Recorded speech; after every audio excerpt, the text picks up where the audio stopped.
हम लोग ने ऑयल सीड्स तक कर लिया था. Now we will do for T.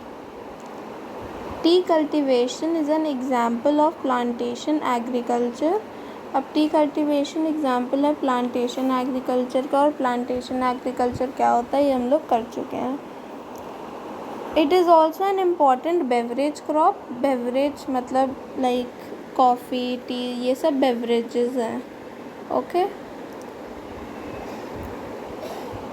So it is an example of plantation agriculture. It is an important beverage crop which was initially introduced by the British. Today most of the tea plantations are owned by Indians. पर अब जो most of the tea plantations है वो Indians ही own करते हैं. The tea plant grows well in tropical and subtropical climates. तो tea plant tropical और subtropical climates में अच्छा उगता है.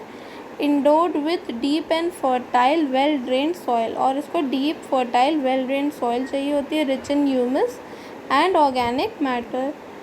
Tea bushes require warm and moist free climate all through the year. उनको moist free climate चाहिए होता है all through the year.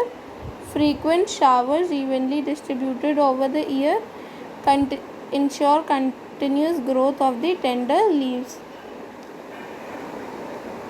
So frequent showers मतलब frequent बारिश जो evenly distributed हो throughout the year. ये नहीं कि एक मंथ में बहुत सारी बारिश हो गई एंड 2-3 मंथ में 4-5 मंथ के स्पैन में बारिश ही नहीं हुई, ऐसा नहीं. फ्रीक्वेंट शावर्स उसको चाहिए होते, फ्रीक्वेंट बारिश चाहिए होती है. टी भी एक लेबर इंटेंसिव इंडस्ट्री है, रिक्वायर करती है abundant cheap and skilled labour. हर कोई टी गार्डन्स में काम नहीं कर सकता है because it requires very skill labour. आपको देखना होता है कि कौन सी टी आपको तोड़नी है, कहाँ से तोड़नी है. So it is very skilled labour. Tea is processed within the tea garden to restore its freshness. अब इसको प्रोसेस करा जाता है टी गार्डन में जहाँ पे इसकी फ्रेशनेस मेंटेन्ड रहे. Major tea producing states are Assam, hills of Darjeeling and Jalpaiguri state districts, waste Bengal, Tamil Nadu and Kerala. Apart from these, Himachal Pradesh, Uttarakhand, Meghalaya, Andhra Pradesh, Tripura are also tree producing states in the country. In 2015, India was the second largest producer of tea after China. As you can see, China काफ़ी सारी चीज़ों में first largest producer है in the world. So coming to the main points of tea. Tea is an example of plantation agriculture. It is used as a beverage crop. Tea grows well in tropical and subtropical climates. Then soil, deep, fertile, well drained, rich in humus. Then it requires moist free climate, frequent showers, labor intensive industry, abundant cheap और skilled labour चाहिए होता है. Tea को process करा जाता है tea garden में. Major producing states are Assam, hills of Darjeeling and Jalpaiguri districts, waste Bengal, Tamil Nadu, Kerala. Apart from these, Himachal Pradesh, Uttarakhand, Meghalaya, Andhra Pradesh, Tripura, ये भी प्रोड्यूसर्स हैं उसके. और इंडिया सेकेंड लार्जेस्ट प्रोड्यूसर है in the world of tea. So as you can see, जो मेजर प्रोड्यूसिंग है वो है वेस्ट बंगाल, तमिलनाडु, केरला एंड उसके अलग से Meghalaya, Andhra Pradesh, Tripura. As you can see ये मोस्टली हिली एरियाज़ हैं जहाँ पे टी को उगाया जाता है. Okay, now coming to coffee. Indian coffee is known in the world for its good quality. The Arabica variety, initially brought from Yemen, is produced in the country. This variety is in great demand all over the world. तो Indian coffee किस लिए मशहूर है? अपनी good quality की वजह से. जो एक अराबिका वेराइटी है वो यमन से पहले बुलाई गई थी पर अब प्रोड्यूस इस कंट्री में होती है। ये वैरायटी बहुत ग्रेट डिमांड में है all over the world. Initially it's cultivation was introduced by Baba Bundan Hills, and even today its cultivation is confined to the Nilgiri in Karnataka, Kerala and Tamil Nadu।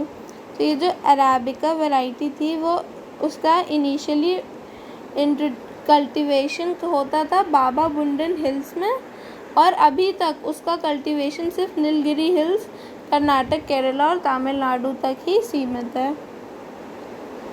Now coming to horticulture crops. In 2015, India was the second largest producer of fruits and vegetables after China। मतलब हर चीज़ में first producer कौन है? China.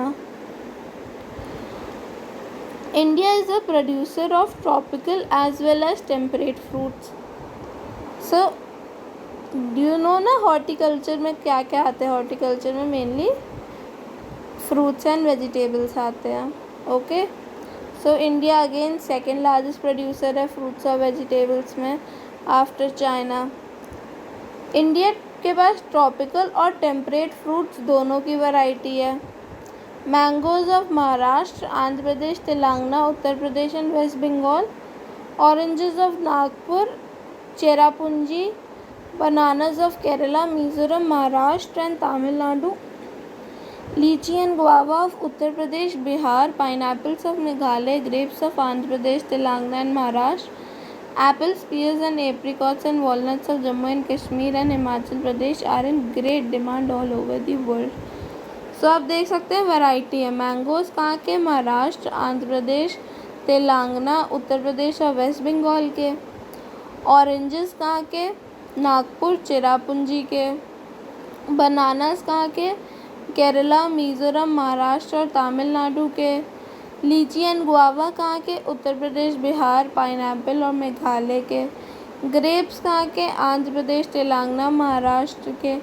Apples, peers और apricots and walnuts कहाँ के? Jammu and Kashmir and Himachal प्रदेश के।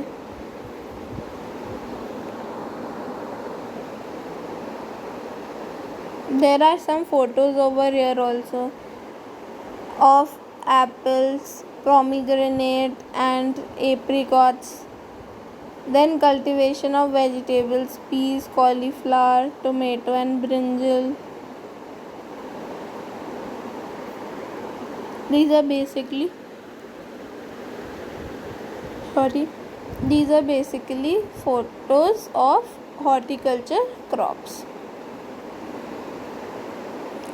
Now India is an important producer of pea, cauliflower, onion, tomato, brinjal and potato।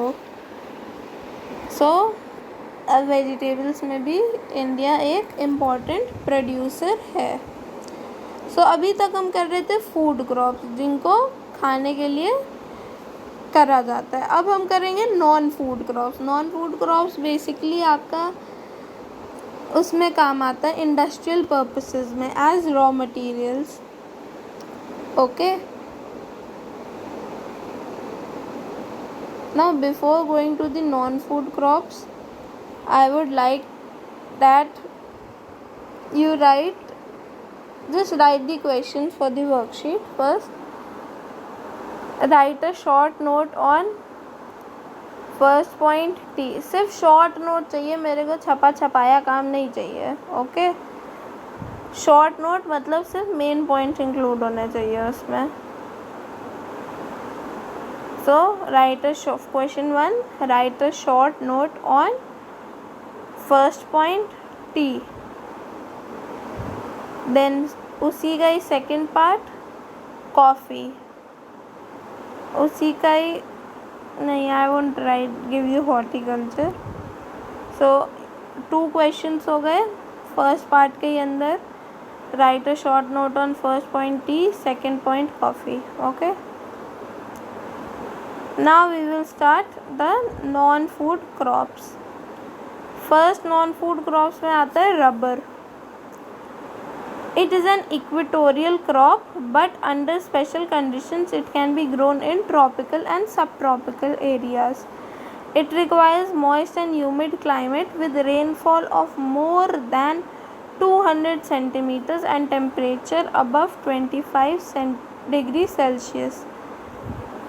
So rubber एक equatorial crop है, पर स्पेशल कंडीशंस के अंदर इसको ट्रॉपिकल और सब ट्रॉपिकल एरियाज़ में भी उगाया जाता है. तो रबर क्या है, इक्वेटोरियल क्रॉप है और ये रिक्वायर करता है मॉइस्ट और humid climate. It is an equatorial crop. It requires moist and humid climate with rainfall more than 200 centimetre and temperature above 25 degree Celsius. अगर आप रबर पे शॉर्ट नोट लिखेंगे तो कैसे लिखेंगे?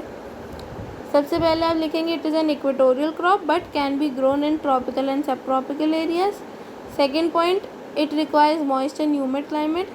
Third point, rainfall of more than 200 centimetres annually. Fourth point, temperature above 25 degree Celsius. Okay, so climate, rainfall और temperature तीन अलग पॉइंट्स हैं, तीन अलग पॉइंट्स में ही चाहिए मेरे को. Then rubber is the most an important industrial raw material. Then mainly grown in Kerala, Tamil Nadu, Karnataka, Andaman and Nicobar Islands and Garo Hills of Meghalaya. Okay, then it is so इसके बाद कौन सा point आएगा? An important industrial raw material. Then next point, grown in Kerala, Tamil Nadu, Karnataka, Andhra, any 3 states, any 3 or 4 states. Okay, then let's come to fiber crops. Cotton, jute, hemp and natural silk are the 4 major fiber crops grown in India. तो fibre crops main कौन कौन सी हैं?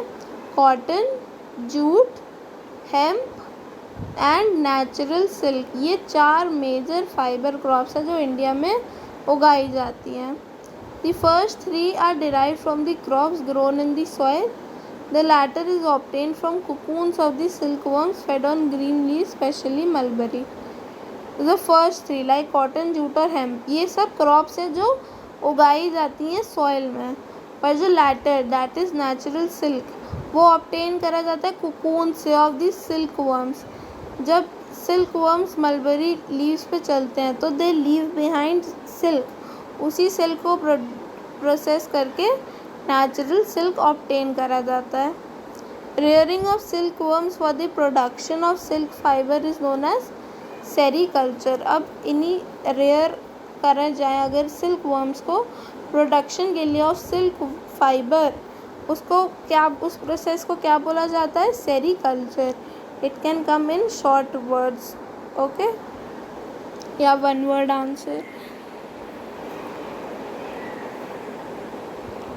Now coming to the first fibre crop, that is cotton.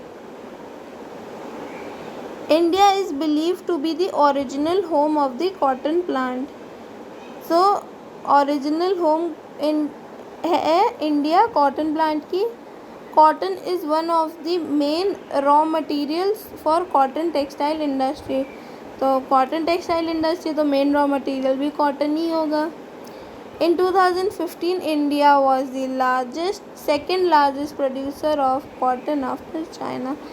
मैं तो कह रही हूँ आप जो भी वो है सेकेंड प्रोड्यूसर आफ्टर चाइना, उसका भी आप एक छोटा सा बॉक्स बना के रख लें ताकि आपको पता हो कि आपके पास सेकेंड लार्जेस्ट प्रोड्यूसर इंडिया कब कब है आफ्टर चाइना, कौन कौन सी क्रॉप्स पे.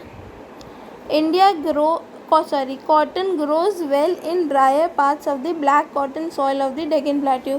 तो कॉटन कहाँ सही उगता है? Dryer parts of the black cotton soil of the Deccan plateau. Black cotton soil is black soil. Okay, it requires फिर हाई टेम्परेचर, लाइट रेनफॉल और irrigation,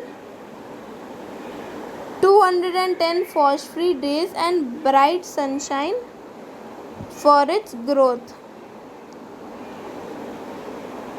It is a kharif crop and requires 6 to 8 months of mature. Major cotton producing states are Maharashtra, Gujarat, Madhya Pradesh, Karnataka, Andhra Pradesh, Telangana, Tamil Nadu, Punjab, Haryana and Uttar Pradesh. Okay, so इसमें क्या क्या करना है कि it is a raw material for the textile cotton textile industry.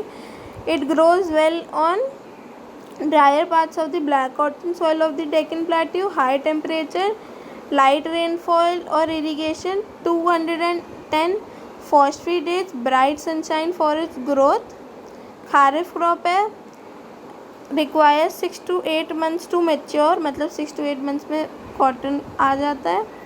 और major cotton producing states कौन कौन सी हैं? महाराष्ट्र, गुजरात, मध्य प्रदेश, कर्नाटक, आंध्र प्रदेश, तेलंगाना, तमिलनाडु, पंजाब, हरियाणा एंड उत्तर प्रदेश.